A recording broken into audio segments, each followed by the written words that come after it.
ম্যাচের আগে সময় আছে আর একদিন। নতুন দলকে এবারই একসাথে পেল বসুন্ধরা কিংস।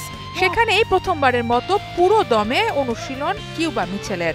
সব ঠিক থাকলে মঙ্গলবারের ম্যাচে অভিষেকটাও হয়ে যাবে এই তরুণ মিডফিল্ডারের। লোকাল প্লেয়ারদের নিয়ে দেশ ছেড়েছিল বসুন্ধরা। এরপর রবিবার একে একে দলের সাথে যোগ দেন কিউবা, রাফায়েল, টনি, সানডে ও ডোরিয়েলটন। এএফসি চ্যালেঞ্জ লিগের প্রিলিমিনারি রাউন্ডের ম্যাচে কাল কাতারে মাঠে নামবে কিংসরা। প্রতিপক্ষ সিরিয়ার আল কারামাহ। ইংল্যান্ডের ক্লাব সান্ডারল্যান্ডের অনূর্ধ্ব ২১ দলে খেলা কিউবাকে গত মাসের শেষ দিকে দলে ভিড়িয়েছিল বসুন্ধরা কিংস। নিবন্ধনের শেষ দিনেই কিউবাকে অন্তর্ভুক্ত করা হয় এএফসি চ্যালেঞ্জ লিগের স্কোয়াডে।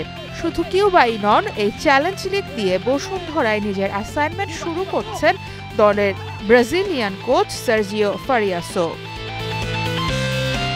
বাংলাদেশের ঘরোয়া ফুটবলে সফল হলেও ইন্টারন্যাশনাল লেভেলে এখনও নিজেদের প্রমাণ করতে পারেনি কিংসরা।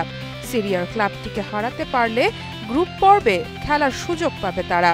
সেই সাথে ঘরোয়া লিগ শুরু হবার আগে পরখ হয়ে যাবে নতুন স্কোয়াডটাও। সারা মাহবুব, স্টার নিউজ।